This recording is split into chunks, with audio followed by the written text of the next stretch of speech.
Good evening, everyone. Thank you for coming to Chetawan tonight for another Dhamma talk by Ajahn Brahm. As most of you may know, we also have a meditation retreat ongoing. So our retreatants who are wearing the red color lanyard here, they are in this room, mainly in the front, some at the back. They are practicing noble silence. So if there are some of your friends, maybe they're not so sociable tonight. It's Christmas Eve. So maybe they may not be replying to your SMS or WhatsApps or Twitter or Facebook or Viber, etc. So please have this understanding because they are actually practicing noble silence under the instruction of Ajahn Brahm. Right. We are very honored here to have Ajahn Brahm to give us a talk here. And Ajahn will speak for about 1 hour, and then he will take questions. We have a question box right at the door. You can pen down your question. Oh, sorry. It's right in front, so it's filled already. No more questions allowed, is it? Always ask more questions. Yes, okay. Oh, leave it at the door, yes. So there's about 30 minutes for questions. We try to finish about 9:30. This is also to give the opportunity for everyone who is in a retreat to rest or continue meditating. They've been working very hard. They wake up very early. They start at 6. They're still meditating before the talk. So I think we should award them some time to go to rest as well as our teacher here to rest. Ajahns biodata is pasted on the door, so you can read more about who Ajahn is. And without further ado, let's put our palms together. Welcome Ajahn Brahm to give a talk tonight on the third factor of the Eightfold Path, Samma Vaca, or right speech. Right speech. Okay. So I don't know. So this evening's talk is on right speech, and the best speech is no speech. And so now I'll give the talk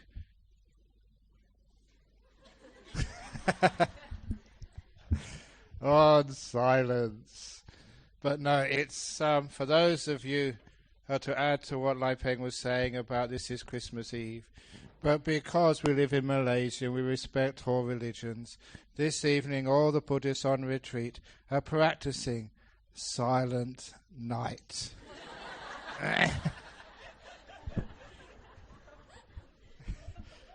So that's what the Christians should be doing. They should be quiet as well.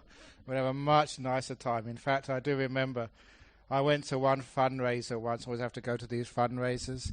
And as we were doing the fundraiser, they had a little... it was like a quartet playing some songs. And then the organizer, I was on the stage, and the organizer said, Ajahn Brahm, why don't you join in and sing a song? And that put me on the spot, because monks aren't allowed to sing. But nevertheless, this was for a good cause. So I thought, how can I get out of this difficulty? And when you're smart, you can always find a way out.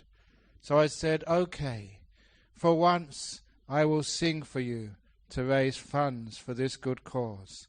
And the song which I will sing for you is one of my favorites by the band Simon and Garfunkel. It's called The Sound of Silence. And I shut up. That's the only song I can sing, The Sound of Silence, and being quiet. Because it is true that we talk too much.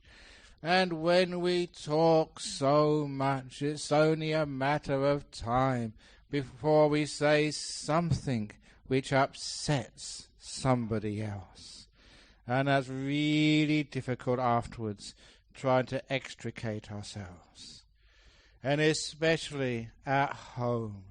Sometimes we talk before we think. And because we talk before we think, we say some very nasty things to the people that we love. And once, There was a man who had said some really nasty things to his wife, and his wife was so upset with him, she threw him out of the house. And he felt very guilty because he loved his wife. He was just, in a bad mood, a difficult day at the office, and he just spoke something nasty before he realized what he'd said. And so what do people do when they're in trouble like that? They go to the temple and see the monk. The reason they do that is because seeing the monk is cheap.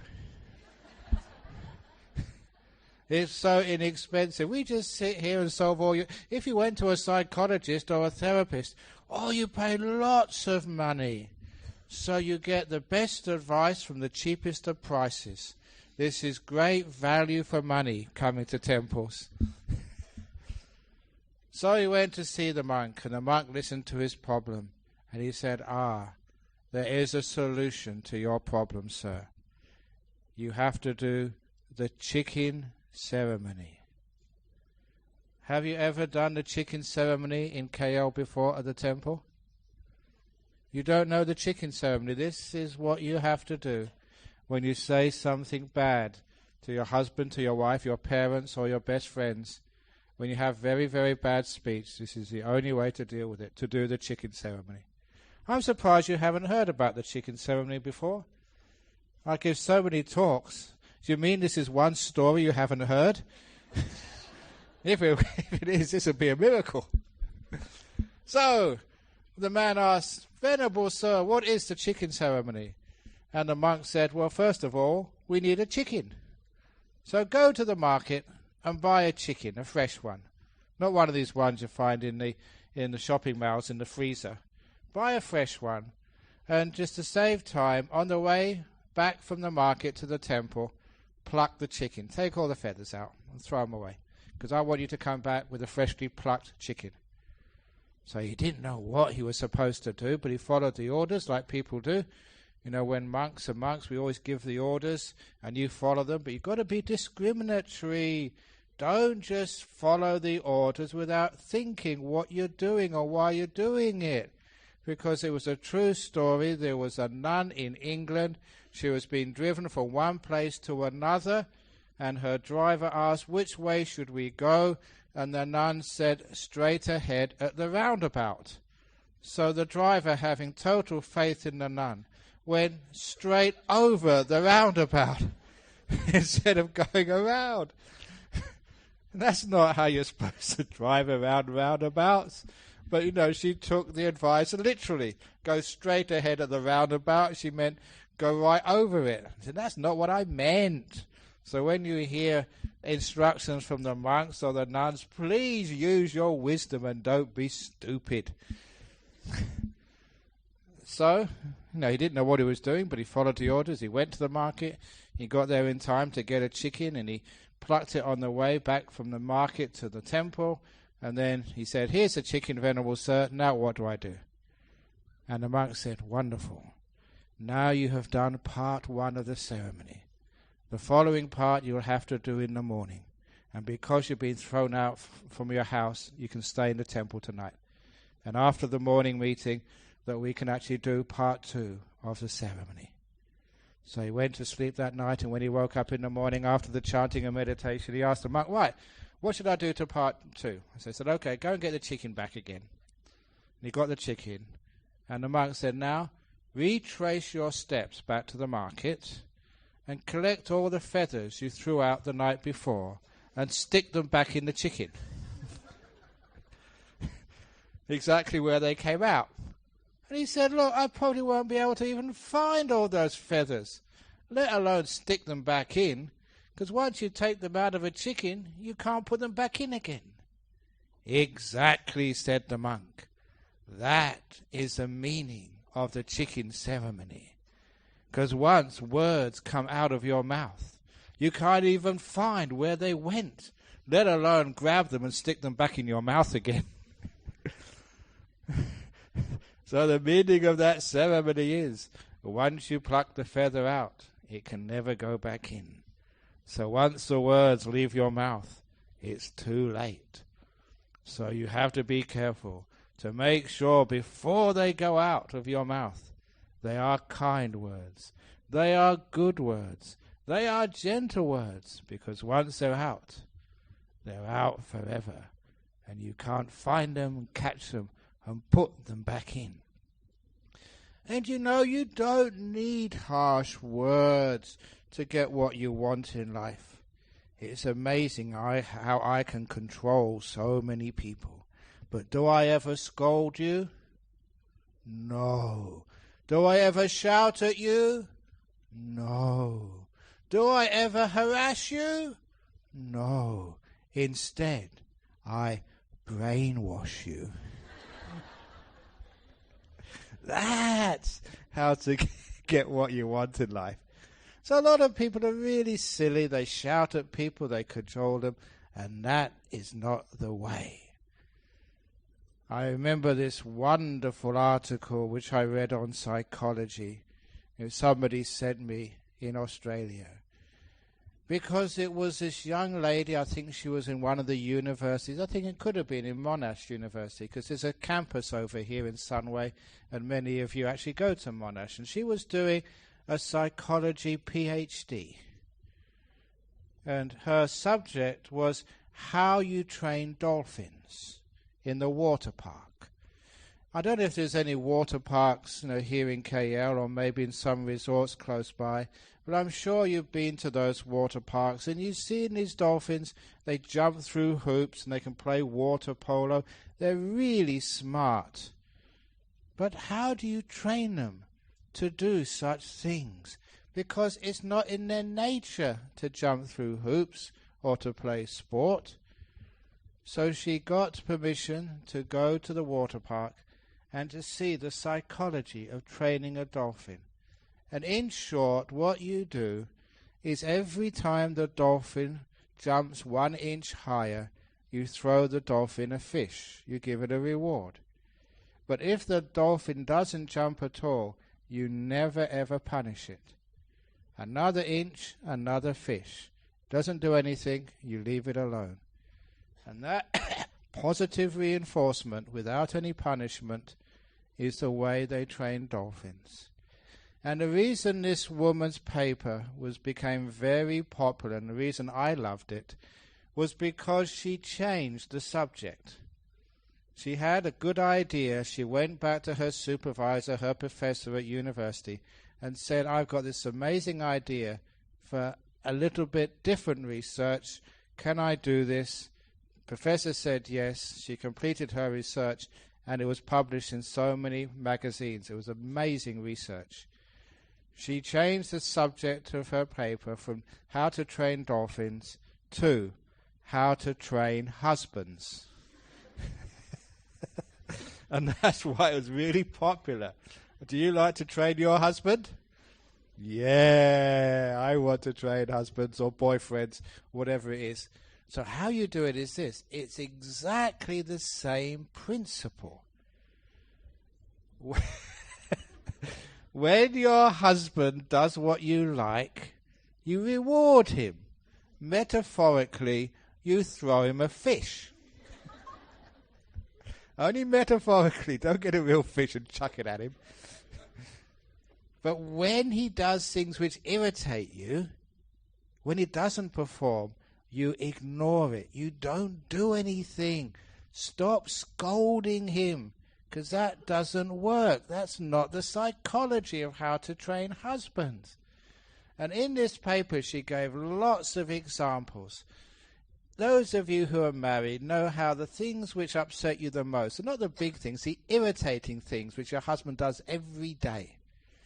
And she said one of the irritating things her husband did, she was about to go to work, he was about to go to work, and he was one of these husbands who could never find things.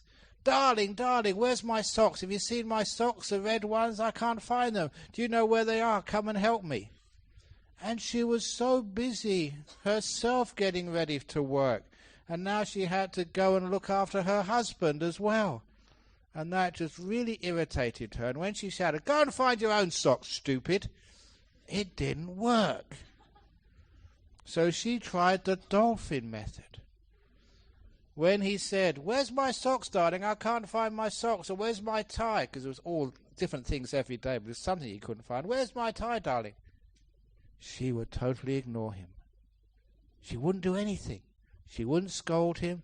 She wouldn't give him any attention. She'd totally ignore him. And of course he was searching himself while his wife was totally ignoring him. And sooner or later he'd find his tie. "Oh, darling, I found it." And that is when she stopped what she was doing. And she went up to her husband and threw him the fish. "Oh, you're such a clever husband. Well done." And that worked. After a couple of weeks, she said, "Now he always finds his own things. And I'm free to get ready to work." Now that is how you train husbands. And it's also, guys, how you train wives as well. Stop scolding them. But when they do something right, that's where you use really good speech, kind speech. "Oh, well done. Thank you so much, darling. You're so clever," whatever it is.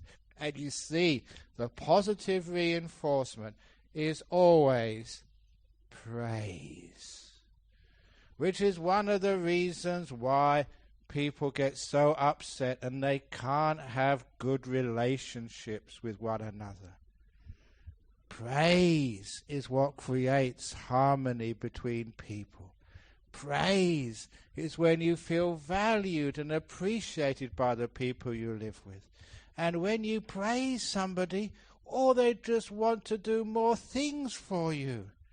That's why when anybody brings me some food I like for Dana, I always praise them. "Oh, it was wonderful spaghetti this morning. It was really delicious." And you know what happens? Then I get spaghetti again. It works. There was a lady at Brickfields, Rupa, and once I told her, "Oh, the tea which you make is so delicious. The best tea it's worth coming all the way from Australia to Brickfields Temple just for your tea." And I only said that once to her. And now she always loves coming and make me lovely cups of tea. And she taught Lai Peng how to do it as well. That's how to get what you want. Praise, it gets you everywhere. So if you want something from your husband, stop scolding him. When he does get it for you, say, "Oh, thank you, darling. You're such a wonderful husband. I'm so lucky to have married someone like you. Of all the girls in the world that you chose me, oh, I'm so lucky." Go over the top. It works. And then he'll always be nice to you. You know, there was this one lady, and it was Valentine's Day. Do you celebrate Valentine's Day in KL? Yeah, Valentine's Day. And so he said, darling, what do you want for Valentine's Day?" "Oh, nothing, it's okay." Guys, when she says nothing, she doesn't mean it. She wants something. And so he said again, "Now come on. Give me a clue. What do you want?" And she looked at him and said, "Darling, I want something with diamonds." That's what women like, you know.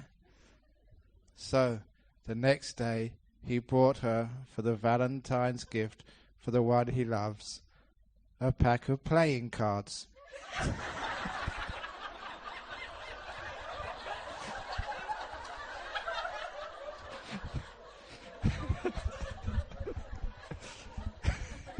There's 13 diamonds in there.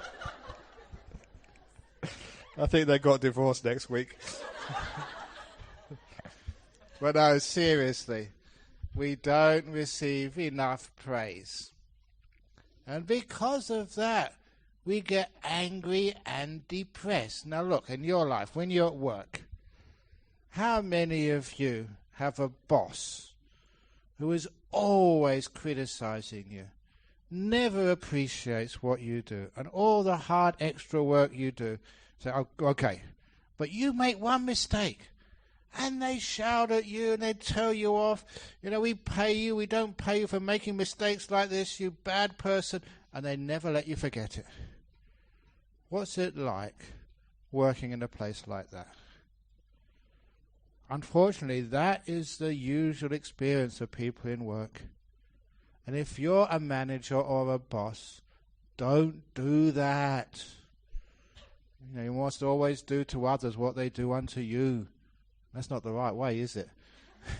Do unto others what they do unto you. You go scold them back. No, do unto others what you would want them to do unto you, what you would like. So you would like to be appreciated, wouldn't you? So appreciate the people you work with. Take the time to praise them, to say thank you. It's a wonderful thing you've done. Like a doctor. You complain to the doctor, doctor, I'm not feeling well, doctor, I'm sick, doctor, doctor, doctor, doctor, doctor. And then when you get better, you totally forget them. How about going to the doctor, making an appointment, and say, doctor, you know that sickness I had, it's gone. I've just made an appointment to say thank you. Wouldn't that be nice? They probably wouldn't charge you, I hope. But at least it's nice to give some positive feedback to people. That's why they say that dentists are the profession in the West which get most depressed and suicidal. Imagine spending your whole life looking into somebody's decaying mouth.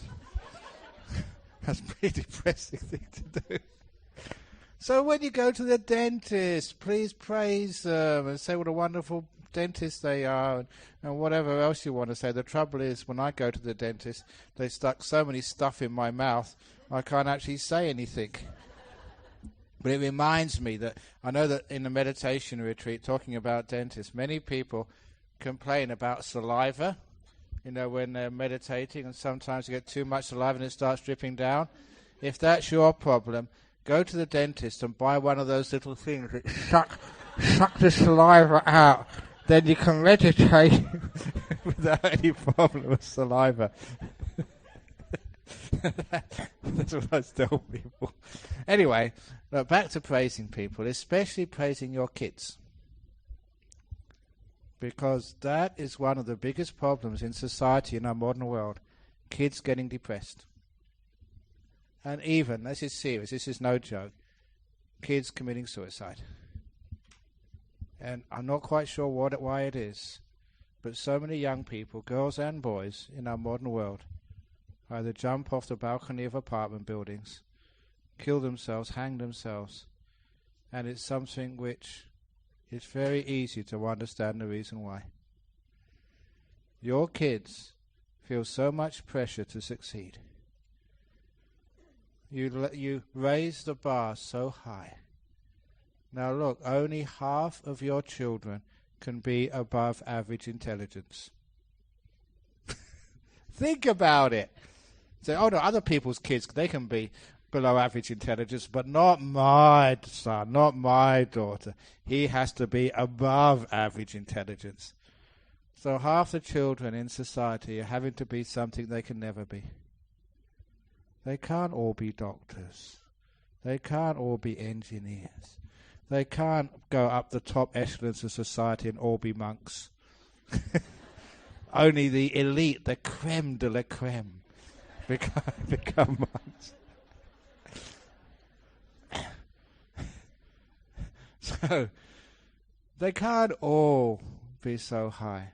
But what the children hear from you is that if they happen to be in that lower half, they always get criticized. Work harder, do more, try harder. And they can't. That's where they are in life. And so half the children in our society feel like failures to their parents. Not good enough. Imagine what that must be like. Imagine all the girls, unless you're drop-dead gorgeous as a sort of a teenager. If you haven't got lots of boys hanging around you, and you're good at school, and you're good at sports, and all these other things to be successful, all you get is criticism. Because I remember doing research. I remember just going in the public transport in Australia, and especially just when schools came out, and sitting behind girls talking to one another. And these were the best friends. And the other conversation I heard, this is how your friends talk to you. Yeah, you got a big nose, you'll never get a boyfriend. And the friend said, yeah, but you've got flat breasts, no one likes you either. And these were friends spending half an hour on the bus going home, putting each other down. And I remember that's what I heard at school too. From my friends, let alone my enemies. It's very hard to be good enough. Fortunately, I was good at my subjects. I was always coming top. At least I got praise from my teachers. But most kids in the school never got any praise at all from their teachers. I remember that when I became a teacher, I would never do that. I'd praise all the kids, especially the kids who needed it most of all, which are the ones at the bottom. I wouldn't scold them. They were trying their best. Someone would have to come bottom. And that's why at the end of the 1 year when I was a teacher, I went to the kid who came bottom of the class. You know, you handed out the report cards at the end of the school year of my class. And there was one kid who came 30th in my class of 30. I'll never forget this. I gave him his report card. He opened it, and when he found out his position in the class, his shoulders drooped, his face went down. You could see he was getting very worried what his parents would say to him when he gave that report card back to the parents that evening. Has that ever happened to you? Your child came bottom or close to the bottom. What would you do? Scold them, tell them no more pocket money for you, no more going out, no more watching TV, no more computer games. You're bottom, you have to study harder. So this poor kid, he was so afraid and so depressed. Now, if you're a Buddhist and you see somebody suffering, you can't just ignore it and walk by. We're compassionate. Go and help the poor boy. So I went up to him, and I realized just how depressed he was, and how afraid of facing his parents that evening. And I started teaching him about what we call in Buddhism the Bodhisattva. All the kids in school, they knew I was a Buddhist because we had to do an assembly. And when I did the assembly, I taught all the kids meditation. It was true. Was it 1973, I think this was. And 650 kids, in the school hall. And I said, sit down, cross your legs, straight back, and start watching your breath. And the 650 kids did that for 5 minutes in the school assembly in 1973. Some were Christians, some were Hindus, I don't know who they were. But they all did that. It was only afterwards one of the teachers came up and said, now, what would you have done if one of the kids, especially the 11-year-olds, started laughing? I would have lost it. And I would have lost all the discipline in the hall. But none of them did. They all cooperated. And afterwards, they gave me a clapping, an ovation. Never seen that before. It's amazing how meditation is so wonderful that even in 1973, 11 to 18-year-olds cooperated 100% and enjoyed it so much. They applauded. But anyway, at the end of the year, they all knew I was a Buddhist. So I went up to this boy and told him about the Bodhisattva. I said, in Buddhism, we've got this concept of the Bodhisattva. Now this is a being who never thinks about themselves, who's willing to sacrifice themselves so no other person has to suffer. And I said, that is you. You have deliberately, on purpose, by free choice, taken the position of bottom of the class, so none of your friends will have to endure the suffering you're going to get tonight from your mum and dad. All your friends, they're just selfish, they just think of themselves. But you don't think of yourself. You sacrifice your happiness for the sake of others. And I said to this boy that I am going to speak with the principal, the headmaster, and recommend you for the Bodhisattva of the Year prize in this school. And of course, when I said that, he thought I was crazy, but it got him out of his depression. He realized it wasn't the end of the world coming bottom. I was actually praising him for becoming bottom. You're the Bodhisattva. You're the real McCoy. And I also told him that in school, you're only allowed to get the Bodhisattva prize once. Next year, let somebody else get it. Now you can see that is right speech. It's not scolding someone. It's teaching them in a beautiful way, making them laugh, taking away their depression, and finding some way of praising them, even if they're bottom of the class. Now, when a kid hears that, what they hear is, oh yeah, you're bottom of the class. You know, sometimes we always fail every now and again, so it's a big deal. But you're always praised and supported and encouraged, because when you get positive reinforcement, that's when every time the dolphin jumps a little bit higher. If you get criticism, you just give up. What's the point? No one really understands that I'm trying my best, I just can't do this. You know, there's some blockage there somewhere. So that praise is how you encourage everybody to achieve higher things, better things, and to stop getting into this depression and negativity, which is like a cancer on our society, whether it's in the office, in the home, or wherever. So look, when your wife cooks you something delicious, tell her, wow, that was delicious, that was really amazing, that was wonderful. Exaggerate the praise. And when she sort of burns the curry, just, tone down the criticism. Well, I never had this before. This is original, darling.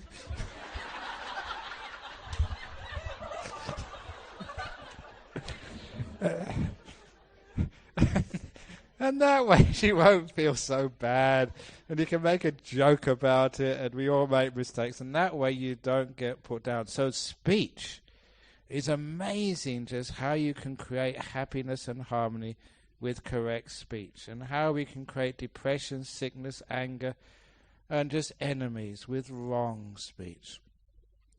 And if you have to criticize anybody, because sometimes that we have to criticize, as a monk, I'm a leader, I have to criticize some things which happen in our world, whether it's people exploiting one another, people harming one another, wars and whatever. But the wonderful thing, which is, I saw the Buddha tell the monks this. He taught this in a sutra called the Vibhanga Sutra. And I always remember this, and it's really important for you to remember too. You never, ever criticize the person. You criticize the thing. And to understand this, it was a way, this is straight from the Vibhanga Sutra, but just changed an example from our modern world. And I wrote this in Opening the Door of Your Heart, but it's one of the stories people forget. They always remember the two bad bricks story, but this was a story of the two kids in the supermarket checkout. In parallel aisles, their mother was checking out the goods, and the person was actually was tallying up what they bought and how much they have to pay. And in one aisle, the little boy took the jar of honey and dropped it on the floor. And it went smash on the floor. Almost the same time, a little kid in the other aisle took a carton of milk and dropped that on the floor, and that went splat and made a mess all over the floor. The mother of the kid who dropped the milk said, "You stupid boy, you careless boy." And the mother of the kid who dropped the honey said, "That was a stupid thing you did." The difference is enormous. You're not stupid because you dropped the milk. There are many other wonderful things you do. Just you can't categorize and judge a person because of one thing they did. The other mother, she was the smart one. That was a stupid thing you did, but you're not a stupid child. Does that ring any bells for you in your life? Sometimes you made a mistake and people called you stupid boy, you stupid girl, you stupid monk. People aren't stupid. but the things they do, some of them are stupid. It's a stupid thing you do. So all that kid realizes, he's not diminished, he's not demeaned because of the words he's heard. He's just focused on one thing which he did, which he can fix up, but doesn't mean he's a stupid kid. He's just someone who done a stupid thing. We criticize the act, never the person. There is no such thing as a terrorist. There are people who do terrorist things. There's no such thing as an evil person. Even that was Adam Lanza or something. The guy who killed all those young people in the school. He's not an evil person. He's a person who did an evil thing. Now, if you use your speech that way, you find you don't create enemies. You don't create divisions in society. But you focus on the real problem, which is not the person but the act. And you can actually fix things up pretty easily. And I say this because I spent a lot of time teaching in prisons. And whenever I taught in prisons, I'd always have amazing success. And to mention this, to explain it to you, I always like telling that one of the most greatest of accolades I've ever received was from a prison officer in Australia. He called me at my monastery and got through to me and said, Ajahn Brahm, can you please come back to teach at our prison? And I said, I am too busy, sir. I've got to go to the BGF. And all these other places I've got to do. You know, I'm too busy. I can't come these days. And he said, no, please, you must come. And I said, I'll send another monk. And he said, no, we want you. And of course, the next thing you say is the obvious question, why me? And then he said, because I've been in the prison service all my life. It's my career, he said. I'm going to retire next 6 months. And I've noticed something very unique. Every prisoner who came to your class never comes back. And that was that went right into my heart. I thought, wow, what a wonderful thing I've done.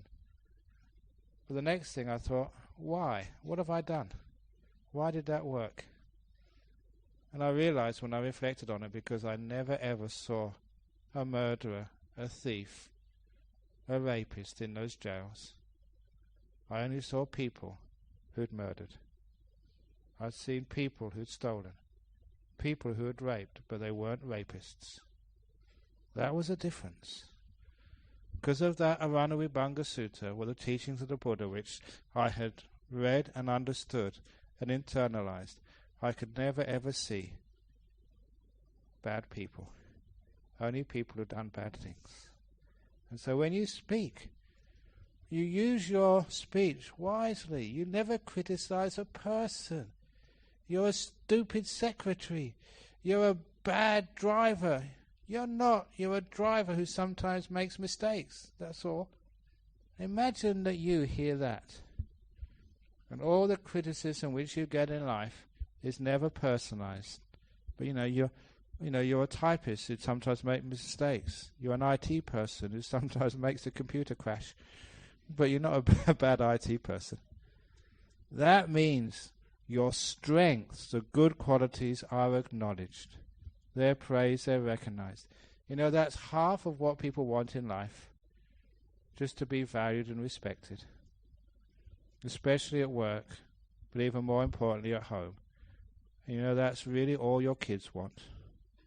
To be respected, and for mum and dad to realize they're trying their best. And kids do that. So please acknowledge that. Tell your kids that mummy and daddy really value you. You are really doing your best. Thank you so much. And don't just think that because your kids don't get the top marks at school, they're failures in life. Einstein dropped out of university. So did Dell, who founded Dell Computers. So did Steve Jobs. All these incredible, amazing people were failures. So if you want your kid to be the next billionaire in Kuala Lumpur. Say, you're succeeding, you're passing your exam. Stop it, kid. Fail something. Come on, fail. I'm very upset at you. You keep passing. So what you're doing there is, please, your job is to encourage your kids. Find something to praise them, because that's what they want from mum and dad more than anything else. Their friends criticize them. Their teachers criticize them. The whole world criticizes them. They just want someone who loves them. A mother or a father who just loves them for who they are. Remember that story of my dad? One of the reasons I became a monk, one of the reasons I'm who I am. He told me, son, whatever you do in your life, wherever you go, however you turn out, the door of my heart will always be open to you. You don't have to pass. You don't have to succeed. My love is unconditional for you. It's a given. Well, that was powerful. Every time I recall that story, I tell the story rather, I recall exactly where it was when it happened. And it brings emotions. I remember my father and how that's all I ever wanted from him. I didn't want the pocket money, I didn't need the food or whatever. I just wanted to be told that it didn't matter how I did at school or in life. I had one person who loved me for who I was, unconditionally. And from that base, that's why I was very successful, because I didn't have to be. That's why I became successful. So please remember now, that is powerful, psychologically very wholesome right speech. Praise, love, kindness, and compassion. That making peace, being kind, gentle, which I said yesterday, letting go of controlling, being totally kind and gentle, that right intention creates the right speech. So don't go around shouting and criticizing others. And even as I teach in business schools, because I don't know why they do this, they get a monk, as I said the other day, they get a monk to give advice on adult themes, sex, over the radio. They get a monk to teach people about shipping. I gave a keynote address at the 2011 World Computer Conference in Brisbane. A Buddhist monk. What do I know about computers? Very little, but you can still. Why do people ask monks to do this? And you get heaps and heaps of invitations. Anything weird, any weird invitation, those are the ones I accept. You know, life is really interesting as a monk. You do these really strange things which no one else can do. So, you know, the doors are open to you. You know, I told you the other night they had a state dinner with Queen Elizabeth. You can only do that if you're a monk. with no money. I've had breakfast 3 times with the President of Sri Lanka. You can only do that if you've got no money.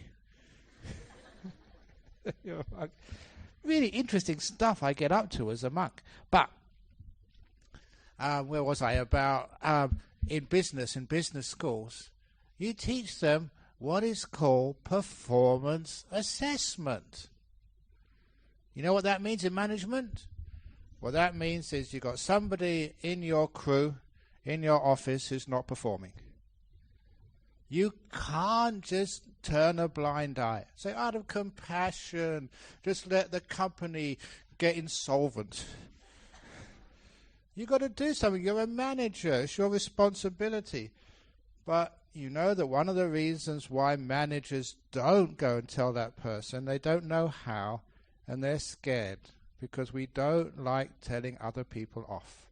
It's sometimes when we're not skilled at it, it's very unpleasant. You tell someone in the office off and they shout back at you, and the relationship is really, really nasty. You don't want to create that nastiness, you know, in an office. So a lot of people, managers, they just turn a blind eye because they don't like telling people off. And you don't have to make it unpleasant. Performance assessment works like this. You see a person, maybe they're turning up late, or they're not actually doing the job you expect of them. You go up to them, the right time and the right place, not when they're sort of tired, not when they're really busy, not when in a bad mood. The right time and place, that's number one. And you praise them. This is how the Buddha told the monks to admonish one another. Choose the right time and place and speak words of kindness. So you praise that person. You're such a wonderful person to have in our company. We really value you. You're such a good sort of team player. Everybody likes you. You dress so well, and you usually 7 pieces of praise. We call this the sandwich method. The sandwich, a big slice of bread, that's the praise. And then you put the filling in. You're such a great person, but... and then you hit them with it. But your typing is terrible. You make too many typos. And then you carry on with the praise. But, we value you so much, we don't want to lose you. And say, look, maybe we can give you a course and more training. And when the person hears the praise, what happens is their ears become open. We like praise. Give me more, give me more, give me more. And it takes a lot of praise before your ears are totally open. And then you tell them the fault. But it's couched in being respected. We respect you. We value you. But this is because we value and respect you so much. That's why we're pointing out this fault, because we want to help you become a better person and a better worker. When you hear that, what you thought was going to be a criticism becomes actually somebody likes you and they're pointing this out because they want you to be better. They're actually caring for you instead of just they hate you and they just forget all the hard work you put into this damn company. I just worked here all my life and that's what she gives me. So that takes away the negativity, which means that we can use speech as a manager and other people hear us, the relationship is maintained, the fault is pointed out, and we can remedy it together. Now that is modern business practice. That is what works. And my goodness, I think many of you think, if only I had a manager like Ajahn Brahm, our company would do really well. And my company does very well. In fact, it gets too well. I can't get rid of the monks because they keep staying there. When I do point things out to them, because that's my job as a teacher. You're a wonderful meditator. You always come very early, and I see that you've got a very clear mind, but you're nodding a little bit too much. Now, this is how you can fix it up. But don't worry, because many other great monks, they nodded when they were young, and they became totally enlightened. But I've pointed out a fault in somebody, but they couched it in such a way they can accept it. They're not being challenged. It's not a personal insult, which means it's right speech because it's heard, it creates harmony, and it solves a problem. So if you're having trouble with your husband, always coming home late, just get up to him and say, "Oh, you're a wonderful husband. I like you so much, blah, blah, blah. But," and then praise him afterwards. And then people listen. Now that's obviously right speech. And of course the other part of right speech, I always leave this to the end because I feel a bit of a hypocrite saying this, is people talk too much. And because they talk too much, it means that their words have no value. Gold is valuable because there's not that much of it. Just ordinary ironstone rocks, they're not valuable because they're all over the place. What is rare increases in value. So the person who talks a lot, no one listens to them. The person who talks a little, their words are like gold. They're valuable. That's why the Buddha said only talk when it's really necessary. And you find, especially in business, when you listen more than you talk, you get the edge on everybody else. Especially those people who go to parties. As Buddhists, go to parties, but don't drink and don't talk, listen. Then you are like the CIA. You're getting all the, especially when people drink a lot, they let all the secrets out. You find out what your boss is planning for next year. You find out, what other people are up to, because you're not talking. You're just listening. It's amazing. People who learn how to listen and not to talk become much wiser and smarter in life. And that's why the Buddha said, it is the great rivers flow silently. The little streams make all the noise. So ask yourself, am I a little stream? Am I a little trickle? Or am I a great river? Obviously, I am a very little river and stream, because I talk so much. That's my job. At least when you do talk, it's things which make sense, and things which create harmony, peace, and joy in this world.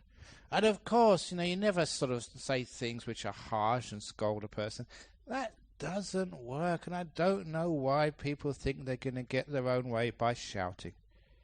But if someone is shouting at you and getting excited, it's so easy to use your speech to calm them down. When we were purchasing the land for our nuns' monastery, it was purchased at auction. Have you ever been to an auction? Because this is actually how the auctioneer started getting people excited. He said, we have this wonderful land here, 583 acres, and it's such a wonderful piece of land, and there are many people here who want to buy it, and we're going to start the auction off at $250,000. $250,000. Anyone want to do 275? Can I hear 275? 275? Anyone 275? Do I hear 300,000? 300,000? 325? 300? And you got so excited. You didn't. I almost put my hand up. And that is how auctioneers work. That's why apparently the adverts on TV in Australia, there was people put a bill in to lower the volume of adverts, because they make adverts so loud and so fast. That's how it works. Because when it's fast, you get excited and you lose your wisdom. Like I almost did. And that's what happens when people start getting angry. You stupid person, why are you doing this? How you calm them down is very easy. If someone's very angry at you, you start talking very slowly in a low voice, and straight away your husband calms down. See how it works? No, it's amazing how you can use your speech to diffuse a situation.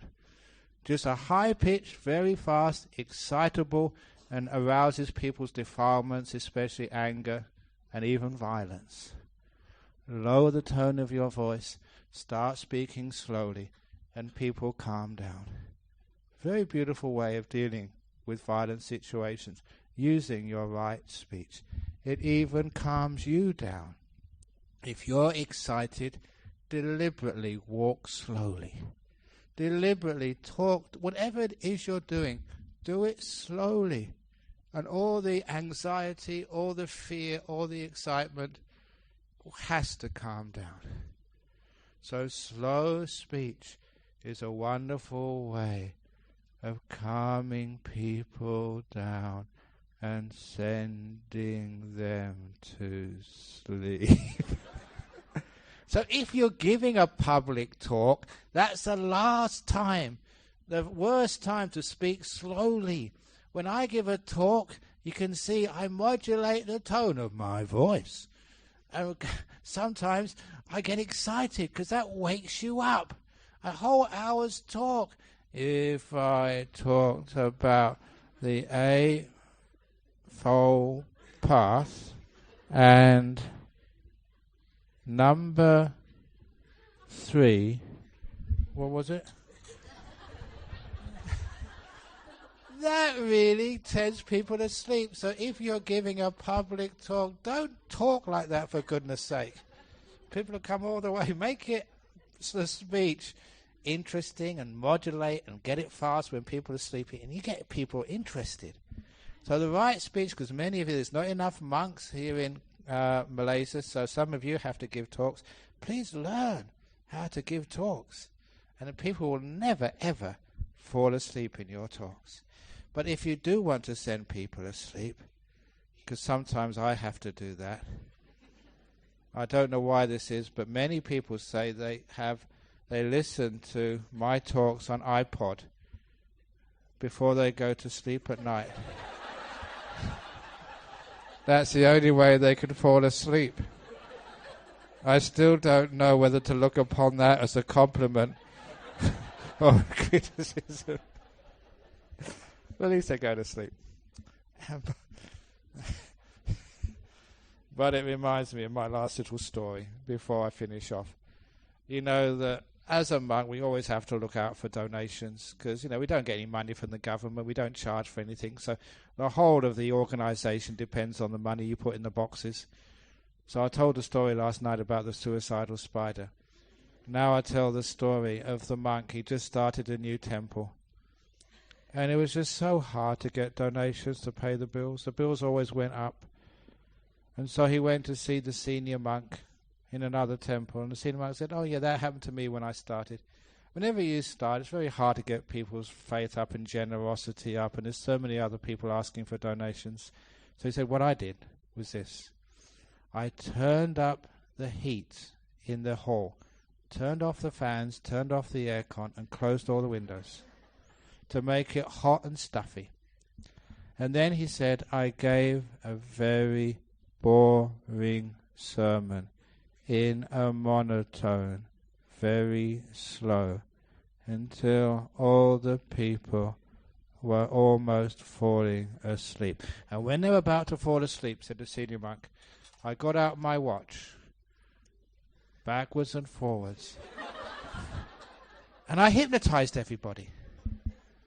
And once they were hypnotized, I gave them the suggestion, when you walk out, everybody must give a donation. No coins.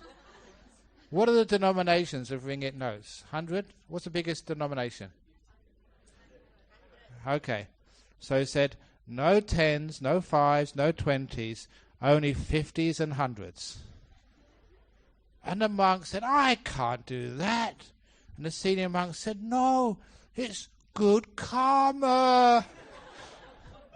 So he tried it. He tried it. The next time he gave a public talk, he closed all the windows, turned off the aircon and the fans, gave a boring sermon, which was very easy. When everyone was about to fall asleep, he got out his watch backwards and forwards till everyone was hypnotized. No coins, no 5s, 10s or 20s, only 50s and 100s. He made a fortune that day. The donation box was stuffed with 50 ringgit notes and 100 ringgit notes. It paid off his bills for weeks. But then he thought, I can't do that every week. They'll soon find out. So he decided to leave it for a few weeks. When he needed some more money, he tried it again. Closed the windows, turned off the aircon and the fans, gave a boring sermon, and people were about to fall asleep.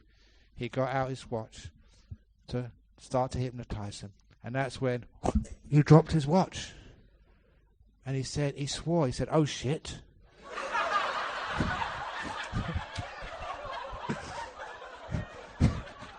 And you know what everybody did?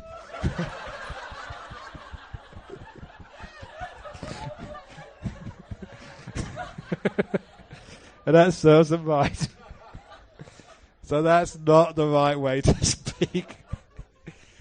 So anyway, that's a little talk this evening on right speech. Basically, praise, don't lie, don't fraudulently get things out of people. Never criticize a person, only criticize the act. There's no such thing as a corrupt politician. There's politicians who do corrupt things. So please remember, just be careful of your speech. If you say this party is corrupt, that is wrong. according to Buddhism, according to truth. Some people sometimes do corrupt things. But no party is corrupt, no politician is corrupt. Speak correctly, then you're pointing at not the person, not the organization, but the act. And then it can be fixed. Sandwich method, praise, and then point out the act which is wrong, not the person which is wrong, the act. And then you find you can do much better in life. And please, especially with your kids, praise them, because too many kids are depressed. They really are trying hard. Competition is immense. What they want from their parents is to be told, the door of my heart will always be open to you, son, daughter, no matter where you go, no matter what you do. At home, this is the place for you where you can always be. Out there in the world you get criticized, but not here. Here you're loved. So there we go. That's the talk for this evening. Once again, I've talked too much. So now we got the questions in the box, which this box has disappeared. It's gone into emptiness. It's gone to Nibbana. No, it's reappeared again. It's been reborn. So anyway, here we go for the questions, and I'll have to be quick again. Here we go. The first question is, Dear Ajahn Brahm, I'm confused with the term Sankhara. This is dependent origination. Nama Rupa, independent origination. Some writings translate Sankhara as conditioners and some as karma formation. As for Nama Rupa, some writings say mentality, materiality, some say mind, body. From my understanding, the first translated term is a better translation, better. Could you kindly explain the terms, and what about the first life, second life, three lives interpretation? Could you please place your explanation using Angulimala case, a serial killer with heavy bad karma, still couldn't attain Arahat, no rebirth. Thank you, Sadhu, with metta Santa Claus. Now, you're supposed to be letting go of all thinking and being still.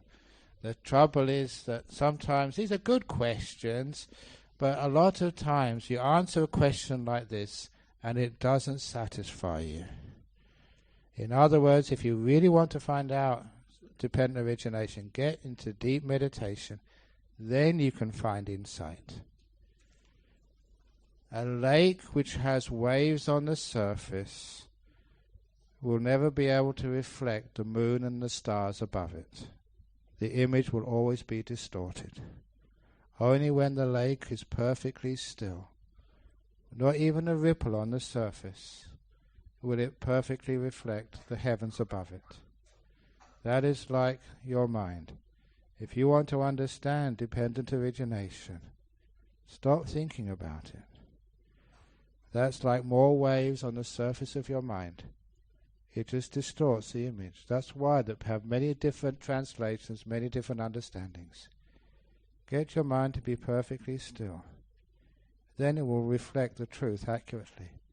And then you'll find out the answer to that question. So I've answered the question accurately this time. If I gave the answer you expected, it would just leave more questions and more arguments.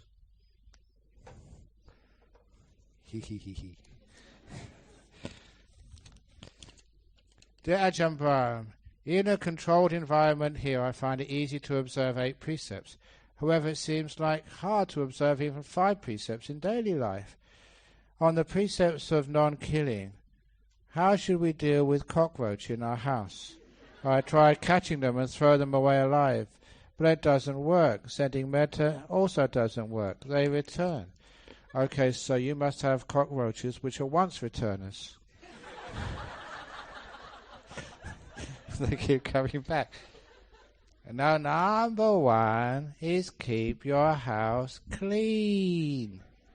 And then the cockroach has got nothing to eat. And there's many other houses which are dirty. They'll just go next door all by themselves. Make sure that your doors close and they seal so the cockroach can't come in. And if you do that, it's quite easy to look after the cockroaches.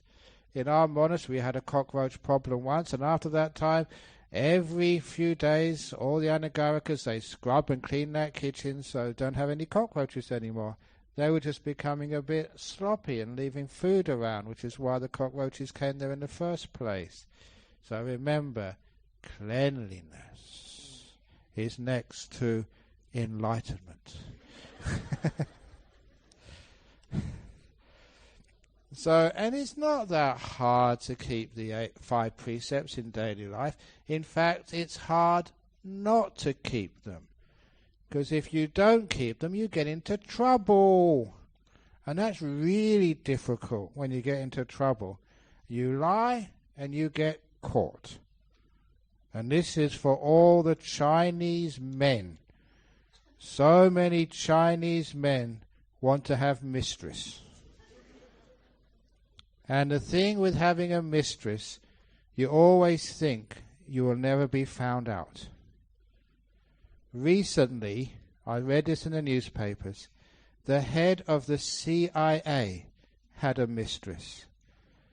With all his intelligence training in covert operations, in codes, safe houses, with all the operatives, he got found out.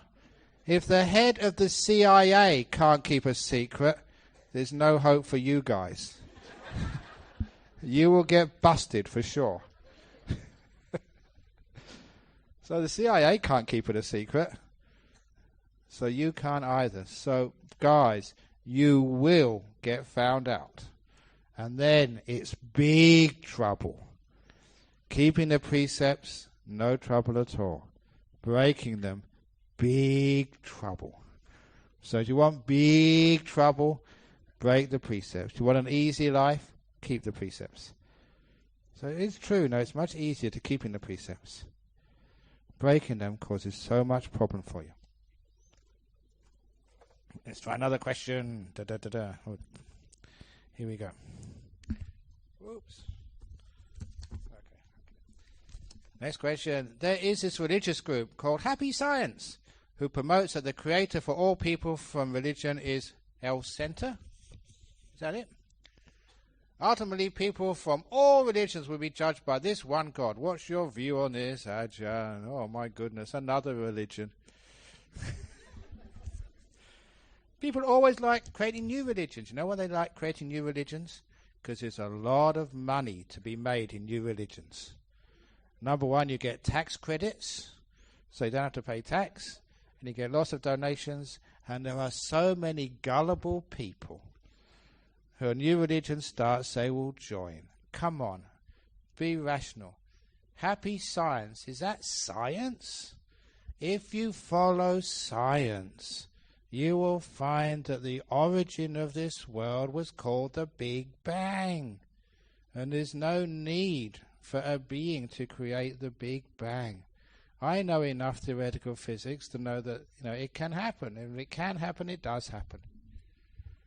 So without a person or a being starting this universe, and in fact, this is something which makes it very easy for me as a scientist to be also a Buddhist.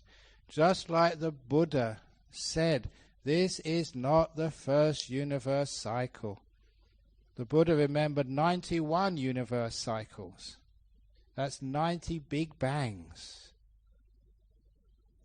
So this, in Buddhism, we've said this for 2,500 years, 2,600 years. This is not the first universe. There's been ones before, there'll be ones afterwards. And that is modern theoretical physics. The brain theory, B-R-A-N-E, membranes, which was developed from string theory, say that if it can happen once, it can happen again. So this is not the first universe. There's been ones before, there will be ones afterwards.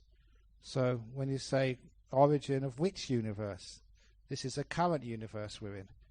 And I always like to see, this makes so much sense to me because, say there's many people of Chinese ancestry here. China, before it knew the rest of the world, called itself the Middle Kingdom.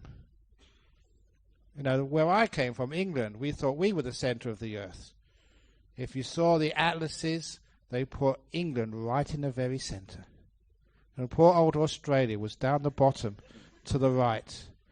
And when I first went to Australia, one Australian had done the corrective map of the world. Instead of being down under, Australia was upside down and England was in the corner at the bottom, upside down. So everybody likes being in the center. So All these countries, we all thought we were the center of the world. And then we found there were other worlds, other countries, and it's around. But then we thought, well, at least the earth is the center of the universe. And then we thought the sun went round the earth. But we realized we were just one planet amongst many going around the sun. We weren't the center, almost like the sun was the center. And then we found out, no, that the sun is just part of the Milky Way galaxy. But at least we thought the Milky Way was the center of the universe. And no, there are so many other galaxies that none is at the center. We are insignificant. We are not the center of things. So when we say, who created the universe? Even us, we're at the back end of an insignificant solar system on the edge of an ordinary galaxy. We're not special at all. So that's actually quite nice. So all these things, they're quite created for all people, and all religions will be judged by this one. Oh my goodness. Now speak for yourself. Even Christianity, I love some of the teachings in Christianity. Judge not, lest ye be judged. If you don't judge others, no one is going to judge you. Not even a God, no one. So because Buddhism is into non-judgmentalism, to love a person as they are, you will never be judged. There is no such thing as a bad person. It's just a person who does bad things. That's how to judge. So, this group has many centers in different countries around the globe. Religions come, religions go. Another sort of cult, another religion. They won't last. Buddhism keeps coming back. You know why Buddhism will always be here? Because Buddhists keep getting reincarnated. Other religions only live once and then they go. So we're going to come back next time, so Buddhism will come again and again and again. People get reincarnated, take their religion with them, so we're going to last forever. Okay. What is Buddhist view on organ donation? Yeah, organ donation, piano donations, violin donations. Yeah, we like giving things, anything to anybody. No, you're talking about your liver, your eyes and stuff. It's a wonderful thing to do. I am an organ donor. If I'd have known this question was coming up, I'd have got my card and flashed it around. I've got my card. I've registered as an organ donor, so I am not a hypocrite. You can have my organs. You can have my nose if you want my nose. I always wanted, actually, just because I had hay fever pretty bad, I thought nothing worked. Maybe a nose transplant would work. And because, I'd spent a lot of time in countries like Malaysia or Singapore, I thought a nice Chinese nose could be good. Because if I had a Chinese nose, it would be actually saying, for my own face, that how I'm into interracial harmony. So what a wonderful thing that would do. And maybe I could have, because I live in Australia, I could have black ears, for the indigenous Aboriginal population. And wouldn't it be wonderful to have a multiracial face with donors from why not? It'd be good fun. So, Chinese can have a white, big white Ang Mo nose. But as far as the real question, the organs in your body, it's a wonderful thing to do. Even if it does cause you a little bit of discomfort when you die, because they have to be harvested just before the actual death is confirmed. But at that time, usually the mind is separated from the body. The brain is still working, but it won't register any pain. You'll be fine. And in fact, you're making that last bit of good karma just to upgrade you in your next life. You may have not made much good karma in your life, but at least the very end, you give your heart, your organs, you don't, whatever else you've got. Remember, Buddhists, especially Buddhist livers, are really good because they haven't been pickled in alcohol. So please, give your stuff to them. And Buddhist hearts are also good because they're very big. So, great, please do that. It's good karma. And seriously, many times I've visited like dialysis center. Go to a dialysis center before you think about being an organ donor. And you come out afterwards and you tick the form straight away. Because people, it's so much suffering having to go to dialysis 2-3 times a week. And they do that because not enough people are donating their organs, especially their kidneys. There are people who need them. And some of these people you're looking at, they're kids. Maybe 11, 12 years of age, for goodness sake. You don't need your kidneys. They really need them. So please, you can have all my kidneys. Heart, lung, liver, whatever you want. So I'm an organ donor. So please, you be as well. It's good karma and you can see it happening. And as you die, that will make you so happy. You're giving a great gift. The gift of life to somebody else. So please, do that. Does anyone answer this question yet? Yeah, that's that one. Some more in the box. How much time have I got? Do Ajahn Brahm. Recently, my first and this is a good question. Recently, my first and 5-year-old girlfriend. I think girlfriend of 5 years. Okay.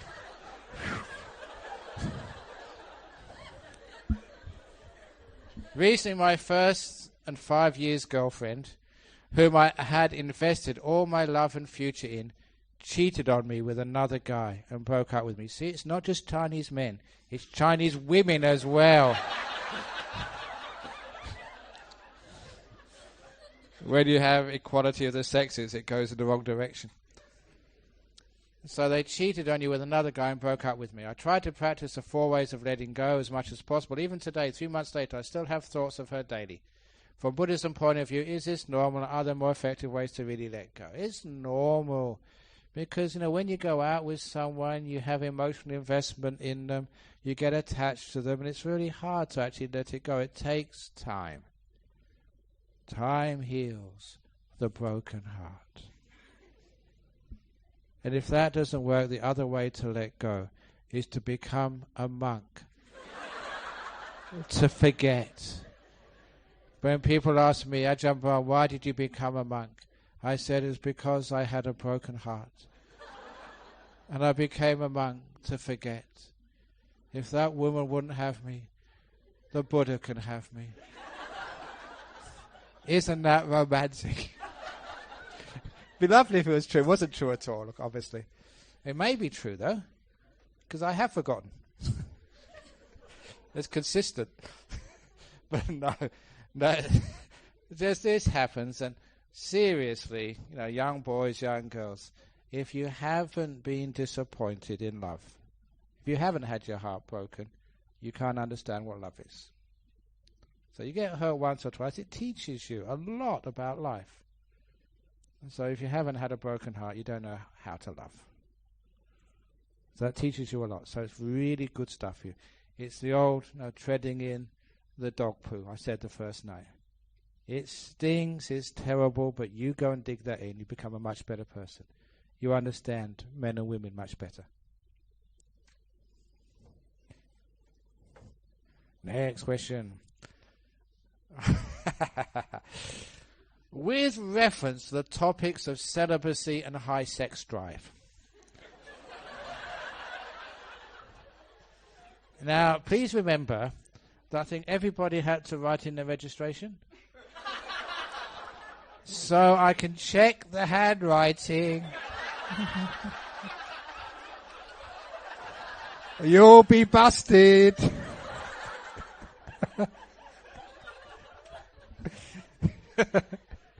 No, I won't do that. With reference to the topics of celibacy and high sex drive, I wish to state that it is possible for a layperson to be celibate. Excellent. I am a 42-year-old male who never had sex and probably likely never.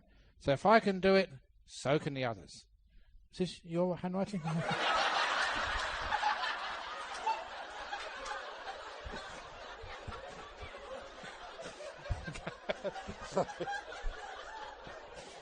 Now we'll find out who's 42. That's very good. It is true. Sometimes people like being celibate. It's a choice you make in life. And there's nothing wrong with it. And so that's why that there are many people like you, whoever wrote that question, who've never had sex, and they're very happy and they're very healthy. So these days you have choices.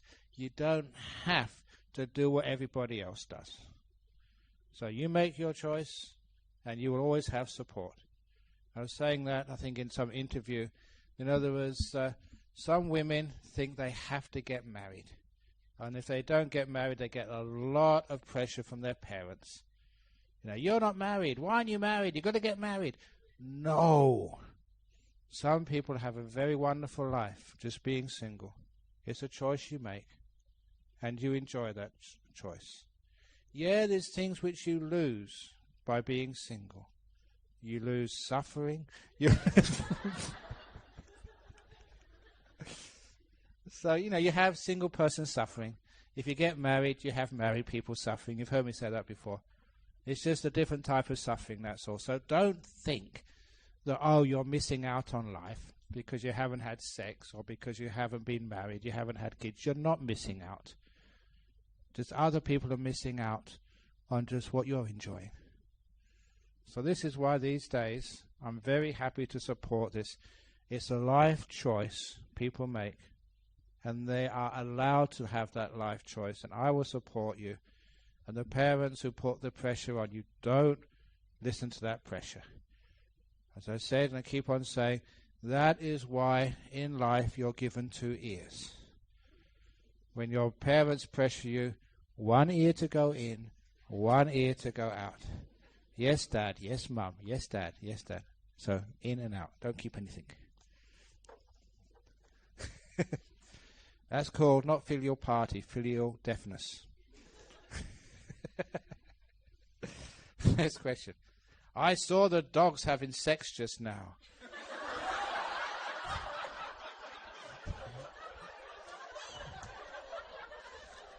This is what happens when you keep 8 precepts for 2 days.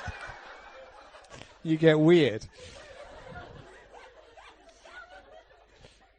It is natural for animals to have sex, so it is for humans. No. It is natural for some, but not all.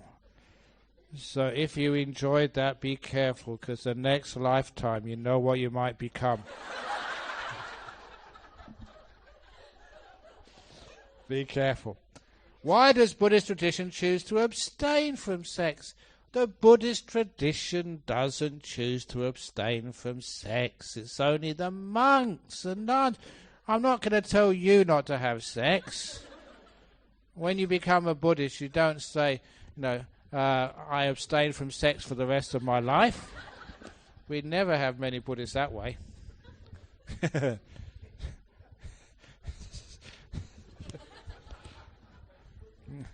So it reminds me of a story. Here we go. I'm going to go over time again. There was a Christian, a Jew, and a Buddhist. And they were meeting together, interfaith, and they decided to have a test. They said, let's just see who is the best. Because, we're all okay at converting people, but why don't we go and convert an animal? And to see which religion is best at converting animals. So let's make it really tough. Let's go and convert a bear. So the Buddhist, he went first to go and convert the bear. And so he went into the forest. And a few days later he came back, and his 2 friends went to visit him in hospital.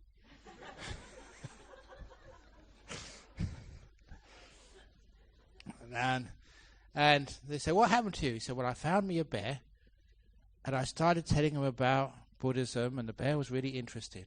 But when I got to the point of, I've got to remember the story because the other 2 are easy.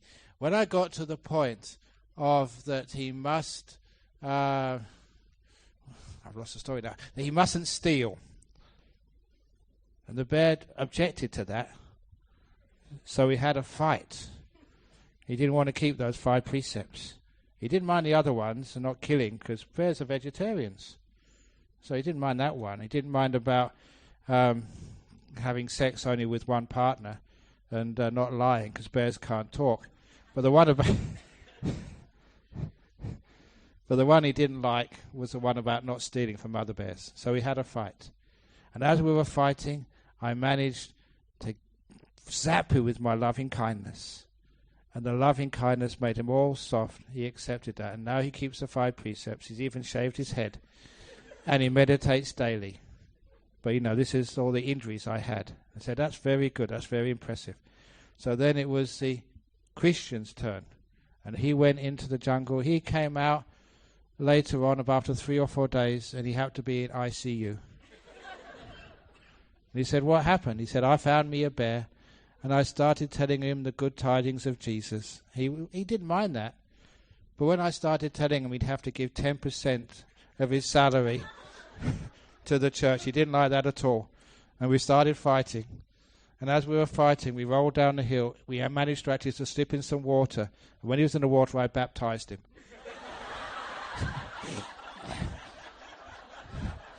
Now he comes to church. Every week he's a very good Christian bear. So it was a Jewish person's chance next. And then he came out of the forest after about 4 or 5 days. He had to be airlifted in a helicopter. And he was really sick. They saw him in hospital, ICU, many drips. So what happened to you? I found me a bear and I talked to him about Judea. He was very happy. When I said about circumcision, that's when I got into trouble. Okay, that's just a funny story. The Buddhist one is, I think I missed out something there. Anyway, what am I doing? So the Buddhist tradition, it's only the monks choose not to have sex. You guys, but not in the temple, please. Only dogs do it in the temple. Indulgence and repression are just 2 sides of the same coin. Just want to hear the views from a Buddhist monk. It's not repression, it's restraint. And after a while you can let go of the sexual desire, so you have your beautiful meditation instead. The bliss better than sex. So who needs sex when you can have jhanas? Sex is dangerous. You get in all sorts of trouble. You have to get married and have kids. Once you've got a kid, it's a 20-year sentence. It costs you an awful lot of money.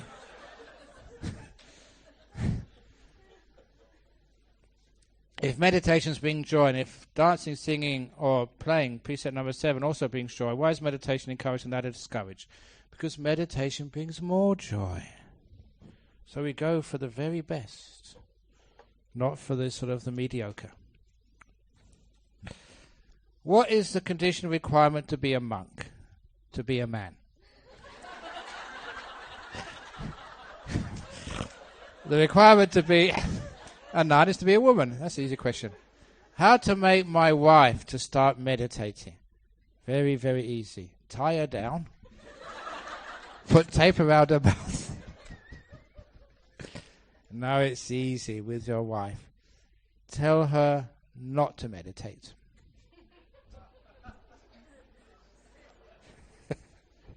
Reverse psychology. That's how you get your wife to meditate.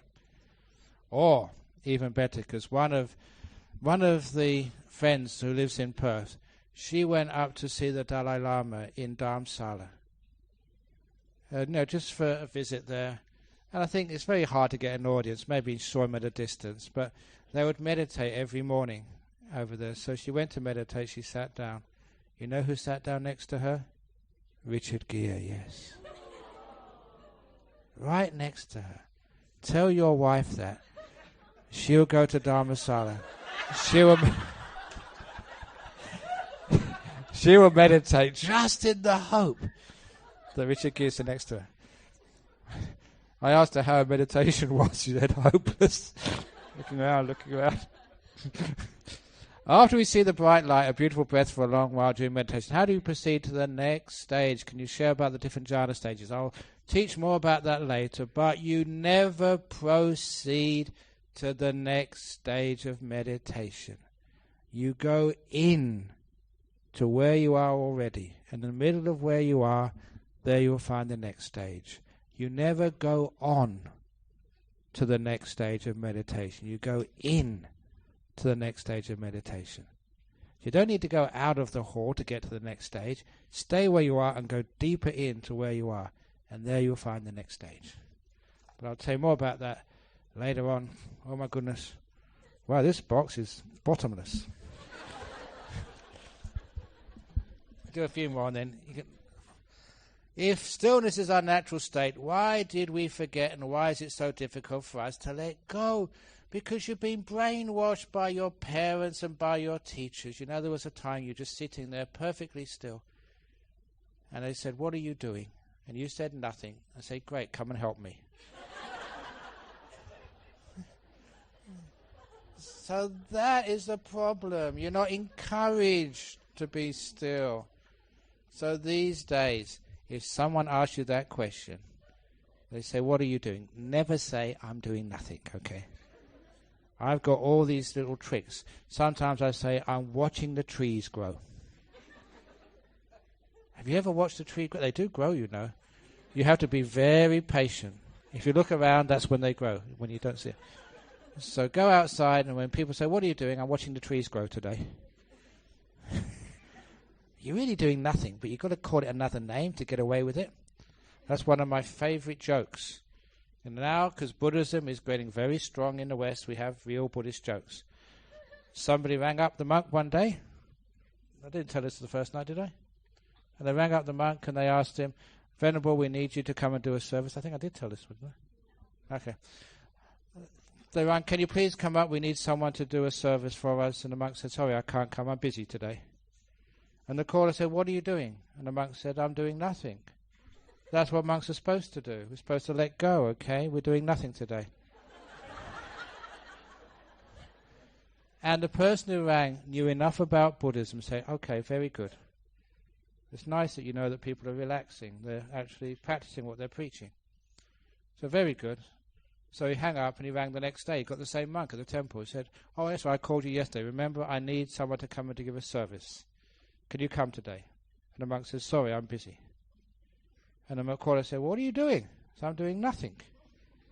But that's what you were doing yesterday.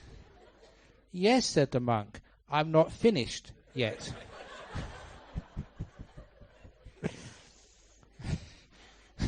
So when you tell someone, sorry, I'm doing nothing, and they say, come on, no, I'm not finished yet. So finish doing nothing, first of all. Get that out of the way. Get doing nothing out of the way, and then you can go do something. I have two questions. In Thailand, monks that passed away in meditation, their bodies remain intact but do not decompose for many years. Is it because of meditation? No, it's because of formaldehyde. It's embalming fluid. No, some people do that. But interesting, I remember, because I knew my history, spiritual history, that used to be one of the reasons why they called Christians saints. In about 1400, a Christian who was a very good person, they would bury them and they'd exhume them after 1 year to see if there'd been any decay. And many of them had no decay at all, and they got pronounced saints. It was a miracle. Until there was one count in Spain who had many mistresses who would get debauched on alcohol. He was known to be a very bad person. And he said, yes, when I die, my body is not going to decompose either. And after 1 year, they dug him up. His body had not decomposed. And from that time on, a body not decomposing was never again a cause for being a saint. This was a scallywag, a bad person. Everyone knew that, and his body hadn't decomposed. So there's other reasons. It's not because you're a saint. There's all sorts of other reasons why a body might not decompose. So just because the body doesn't decompose doesn't mean it's something supernatural. Don't be gullible. So the best thing is, I've told a lot of people, when I die, I want to be put in the recycling bin. If you get buried, it takes up too much space. If you get cremated, too many greenhouse gases. But you have recycling bins in KL? Yeah, you go. You take the recycling bin, you get composted. A very wonderful way to deal with my body. You can take all the organs out first of all. The rest just goes in the recycling bin. Saves a lot of money that way. All these crematoriums, and they cost a lot of money. They put you in the recycling bin. Isn't that a good thing to do? Is that legal in KL? Why monks must be cremated? Exactly, they don't have to be cremated. Are the relics important? No. The relics. What are the true relics of the Buddha? The Dhamma. That's the relics of the Buddha. The teachings which he gave. The Buddha once said, do not be an heir to my material things. Be an heir to my spiritual things, my teachings. But these days everybody worships the relics. They don't worship the teachings. They don't practice them. That's a problem with relics. So please, relics are okay, but the real relics of Buddhism are the teachings, not the bones.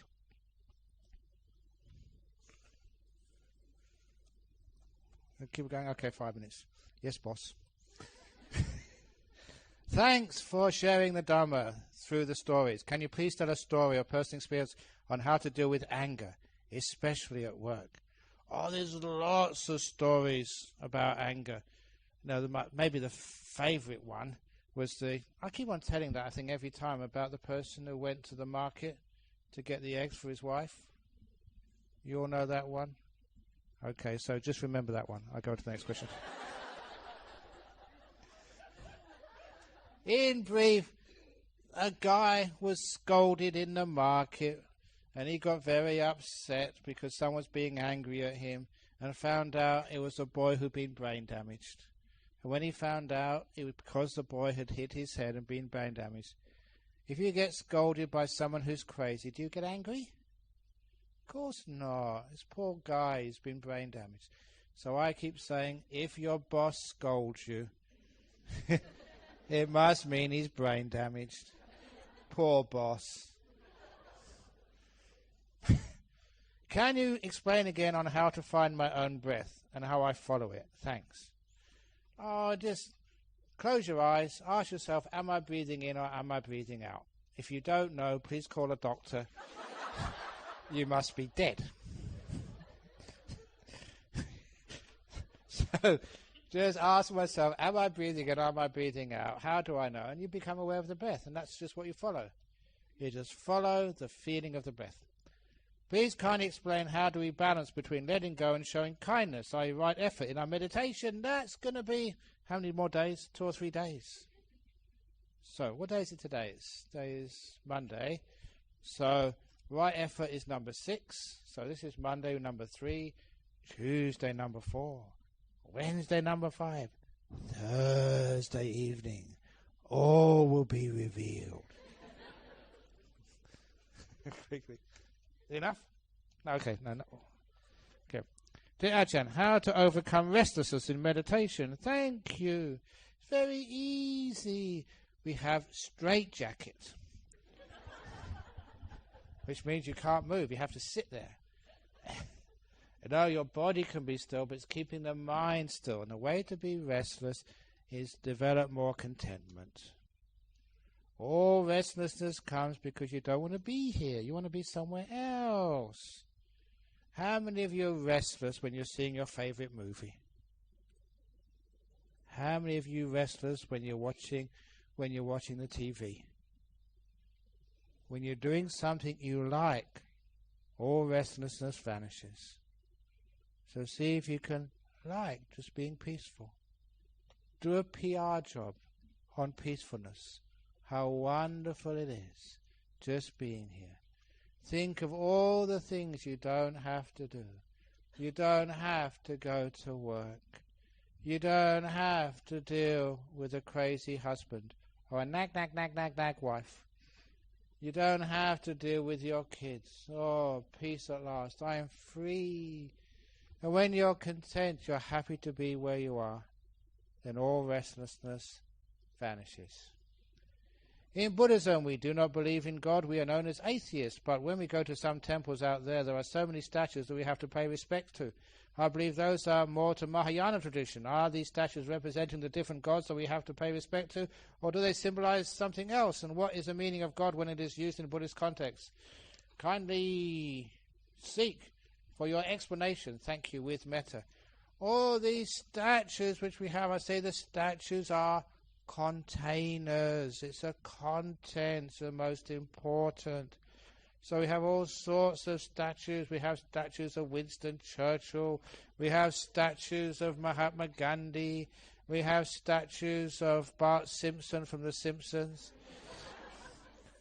But all these statues, it's just, they're statues, that's all. It's just what they symbolize, that's all. So if it's a good statue with a good symbol to it, fine. You see the contents and that's what you worship. You don't worship the statue, that's a container. You worship the contents. So if you see a statue you like, you don't have to worship all the statues. Sometimes that will take forever. So just choose one, worship that, and that's enough.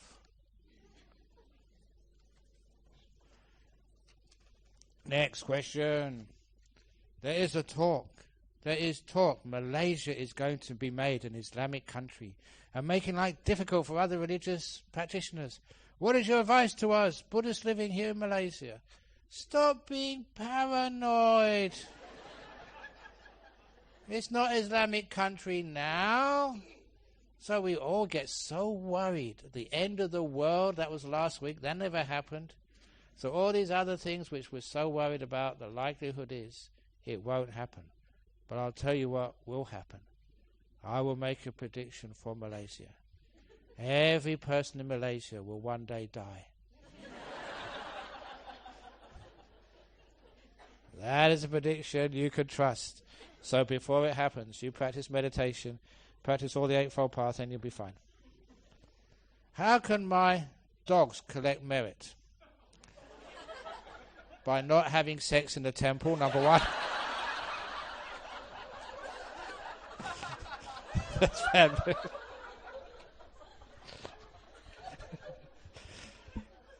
Besides dedicating to their whatever else are there, I am training her to be a therapy dog.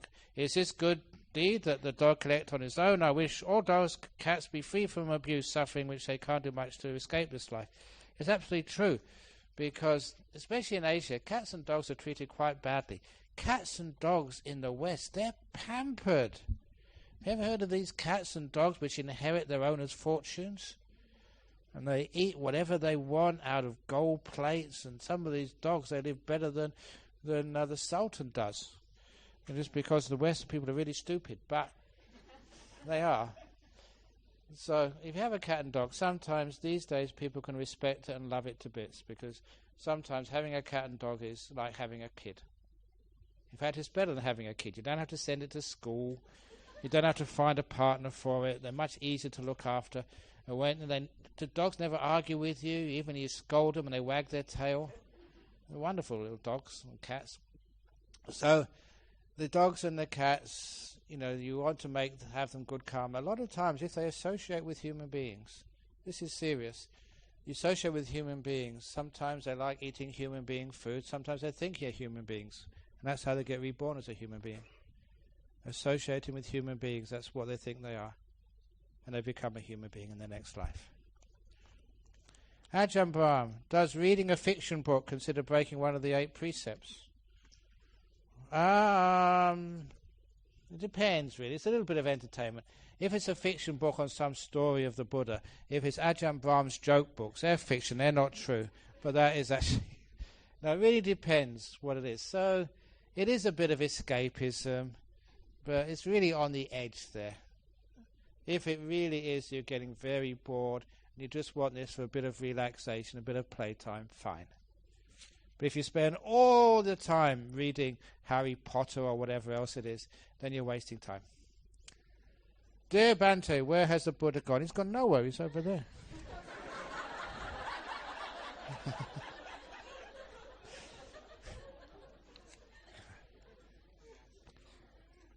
Is the Buddha still alive? oh, the Christian's right. Jesus is here. Buddha is gone. No, the Buddha lives. How can I say that? Have you ever heard the phrase, the one who sees the Buddha sees the Dhamma. The one who sees the Dhamma sees the Buddha. Can you see the Dhamma today? Then you can see the Buddha. The Dhamma lives, so the Buddha lives. The Buddha hasn't gone anywhere. The Buddha lives in the Dhamma. The Dhamma lives in the Buddha. So if you can see the Dhamma, you can see the Buddha. So the answer is, where's the Buddha gone? The same place the Dhamma has gone. Hasn't gone anywhere. Still here. Oftentimes it is perceived that it is easier for monks to talk about renunciation because they've already declared that they're giving up the layman's life.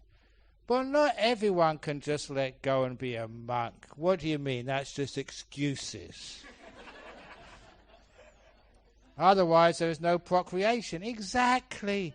That's my solution for climate change.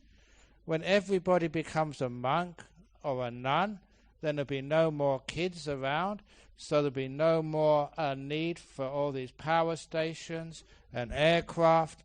The world can revert to its natural state when we're gone. So that's a great solution for climate change. Everyone should become a monk or a nun. In fact, because the biggest problem with climate change is overpopulation, look at Malaysia, there's too many people. So the government should sponsor monks and nuns. We are helping with reducing the greenhouse gases by not having kids. I'm doing my bit for overpopulation. So we should be sponsored. Anyway. So, in this case, as you address us laymen, could you give practical advice regarding moderation with examples, maybe regarding taking alcohol, eating habits, chasing goals, looking for a partner? Thank you. Moderation with alcohol. People sometimes say, oh, come on, Ajahn Brahm, middle way. Avoid the extremes. A little bit of alcohol. Surely that could be okay. And they keep on asking me this, and so, okay, out of compassion for you, I allow you a little bit of alcohol, a little bit of murder, a little bit of stealing, a little bit of adultery. Come on, you've got to be moderate. Allow your husband to have a little bit of mistress. Can you do that? No! Why is it we always ask for moderation in the 5th precept? We don't apply it to any other precept. Even a little bit of alcohol is wrong, it hurts. A little bit of adultery is bad. It causes so much problem. Just when you go into court because you've murdered, so it was only a little bit of murder, judge. Come on, be moderate, middle way. No, it's all wrong, for goodness sake. Keep the precepts. Stop trying to sort of find a way out. Wow, I can be aware of my breath so easily and effortlessly. Sadhu. I bet you weren't aware of your breath when you're writing this question. You're wandering away. That's nothing on that one. It's been quashed out. Done. Okay. Wait, we've got a couple more to go. Maybe one more to go. Here we go. What happens if we are attached to the good past experience we had in meditation? Please advise. If you're attached to the happiness of meditation, the Buddha said in Pasadika Sutta, you're going to become enlightened. Attached to the good things. Some things are good to be attached to. If you're riding on the back of a motorbike, please be attached.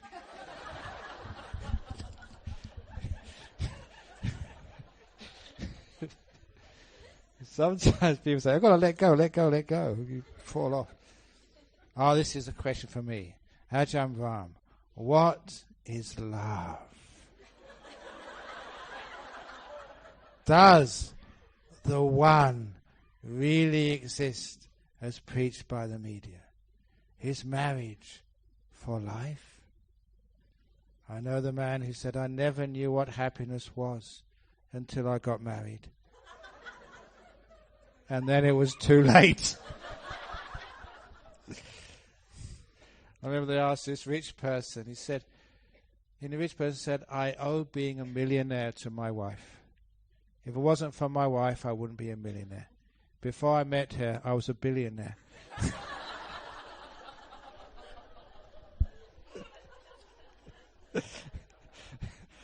I got all these bad jokes about marriage.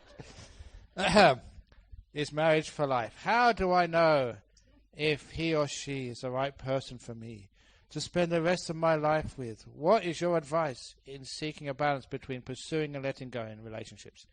Okay, remember, a person isn't made for you.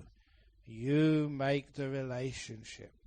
So it's not I find the perfect person, that's it, I don't have to do anything else, now we're married, we're going to be happy ever after. You all know the relationships are hard work. So you grow together. You don't expect, wow, we're married, that's it, I don't have to put any effort in. So all you girls, you really dress up before you get married, and after you're married you get sloppy again. All you boys, you're really soft and kind to her.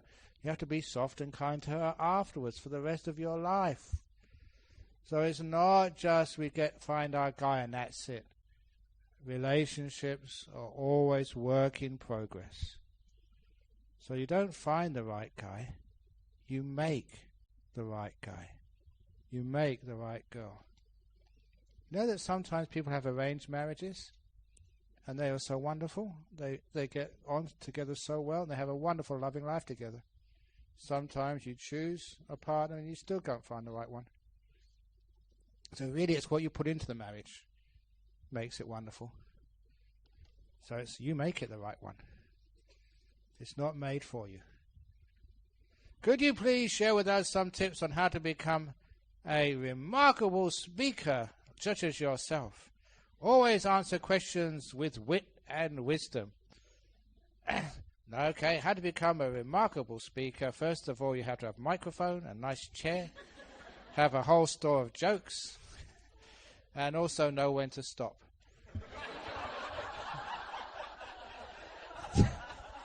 Thank you for listening this evening.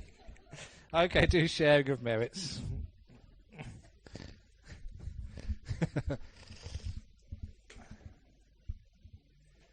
Idame nyatina hotu sukhita hontu yatayo.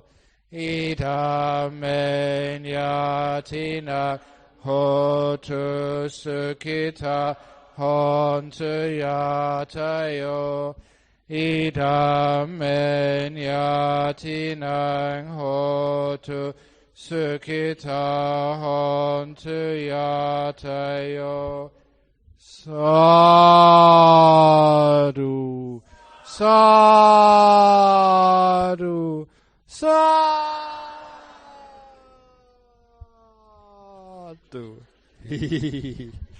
Good night, everybody.